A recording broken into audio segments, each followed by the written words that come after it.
ጦርነት መቆም አለበት። እማን ጋር እኮ እማን ጋር እንደው በስመ መንግስት አለን ይድረስ ለክቡር ጠቅላይ ሚኒስትር አብይ አህመድ በጎ ሰራው በማለት ቅን አስተሳሰብ አሰብኩ በማለት ጥሩ ነው። ስለ ቅንነቶ እናመሰግናለን።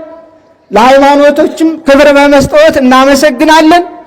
ግን የማይጣሉትን በሚያጣላ አደባባይ ላይ በማገናኘት እንድንወዛገብ፣ እንድንደባደብ፣ እንድንለያይ ማድረጉ ጽናት የጎደለው ስርዓት ስለሆነ እንዲያርሙት በዚሁ አጋጣሚ በድፍረት ሳይሆን በትህትና ጠይቃለሁ።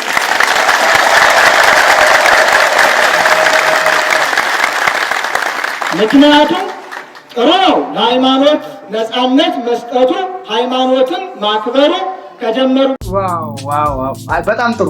ግን አሁንም ይቀራል። ንግግሩን ያስተካክሉ። አሁንም አስተካክለው ይናገሩ። በክርስቲያኖች ላይ የሚፈጸመው ጂኖሳይድ መቆም አለበት ብሎ ማለት አለበት። በድፍረት ይሄን መናገር አለበት። የኢትዮጵያ ጠቅላይ ሚኒስትር አብይ አህመድ በኦርቶዶክሳውያን ዘንድ ቅቡልነት የለው። አንድ ቀን ያልቀበለው ምክንያቱም በርካታ ኦርቶዶክሳውያን እንደ ሽንኩርት ተቀርድደዋል። በርካታ ኦርቶዶክሳውያን እንደ በቆሎ ተጠብሰዋል። በርካታ አብያተ ክርስቲያናት እንደ ችቦ ተለኩሰዋል። እነዚያ ፍትህ አላገኙም። በማንነታቸውና በሃይማኖታቸው ተገለዋል። በርካታ የትግራይና የአማራ ኦርቶዶክሳውያን ባለማተቦች አልቀዋል፣ አፈር ሆነዋል። በርካታ በሚሊዮን የሚቆጠር ወጣት አልቋል በጦርነቱ ምክንያት። ጠቅላይ ሚኒስትር አብይ አህመድ ከመጡ ወደዚህ በርካታ ሰዎች ሙተዋል። የውጭ ጠላት አልመጣብንም፣ እርስ በርሳችን ተገዳድለናል። በሰሜኑ ጦርነት በርካታ ኢትዮጵያውያን ሞተዋል። ምንድነው የምንለው? ለሀገራቸው ሲሉ ተዋጉ ነው የምንለው? ለማን ተዋጉ ነው የምንለው? ለማን መስዋዕትነት ከፈሉ ነው የምንለው?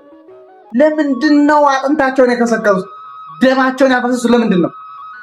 የውጭ ጠላት ባንዳ መጥቶ ነው? ምንም አይታወቅም። ያዋጉን ሁለቱ አካላት መጨረሻ ላይ ያ ሁሉ ወጣት ከረገፈ በኋላ አንድ ላይ ውስኪያቸውን ጨለጡ።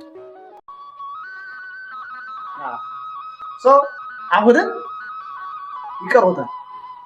የኢትዮጵያ ጠቅላይ ሚኒስትር ክቡር ጠቅላይ ሚኒስትር በኢትዮጵያ የእርስ በርስ ጦርነት እርሶ ዘመን መጥቷል፣ ይህንን ማስቆም አለቦ ብለው መገሰጽ ነበረቦ። ኦርቶዶክሳውያን አሁንም ፍትህ አላገኘን ብለው መጠየቅ ነበረቦ።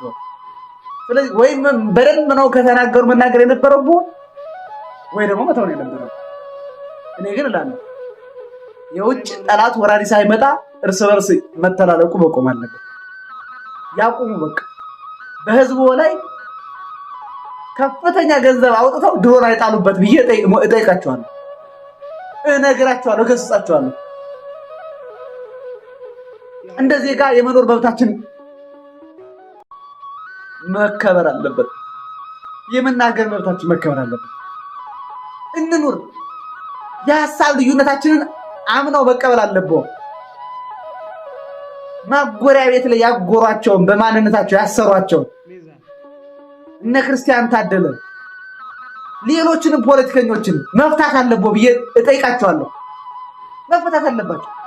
ጦርነት መቆም አለበት። በቃ መቆም አለበት።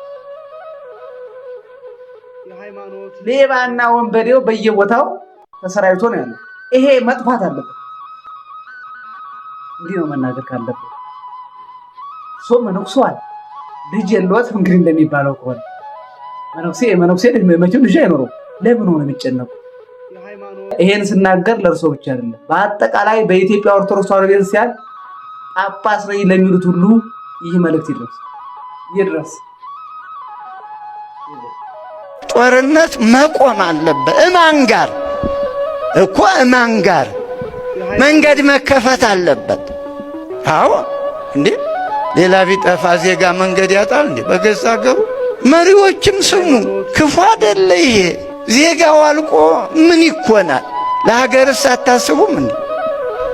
በቤተ ክርስቲያን ስንሄድ ካህናት ይታረዳሉ፣ ምዕመናን ይሞታሉ፣ ቤተ ክርስቲያን ይቃጠላል። ዜጎች እየተላለቁ ነው እስበሳቸው ምንም ጠላት ሳይኖር እኮ። ይሄ ሁሉ አባት መስቀል ይዞ ይሄ ሁሉ ካህን እንዴት ሰላም ይጠፋል? አንዲት ኢትዮጵያን አንድ ሀገር መጠበቅ ይሄ ሁሉ ሽማግሌ አትጋደሉ ማለት ነውር አይደለም። እዚህ ጥሩ ነው። ይቺ የተባረከች ከተማ እንደው ሲበዛ ካላጠፋናት ሰላም ናት። እዚያ ማዶ ምን አለ? ባል ይከበራል፣ እዚያ አይከበርም። እና ዘመዶቼ ልብ እንግዛ፣ ልብ እንግዛ፣ ሰው እንሁን፣ ኢትዮጵያውያን እንሁን። አዲስ ዓመት ምኑ ነው? አዲስ ዓመት እኮ ቁጥሩ ነው እንደ አዲስ ዓመት መቆም አለበት። አለበለዚያ ንፍሩ ውሃ እኮ እየዘነበ ነው። ሌላ ምን አለ? ማት እኮ ስሜጣ ሁልጊዜ በአንድ አቅጣጫ አይደለም። በሽታ አንድ አይደለም። ክፉ ማን እውነት ይናገረን? ቤተ ክርስቲያኒቱ ካልተናገረኝ ልጁን የሚያሳድግ ሰውማ አይችልም እኮ። ዜጎች ለምን ወንድሙን ለምን ወንድሙንስ የሚገሉ አይምሮው ጤነኛ ነው መጨረሻውስ ምን ይባላል?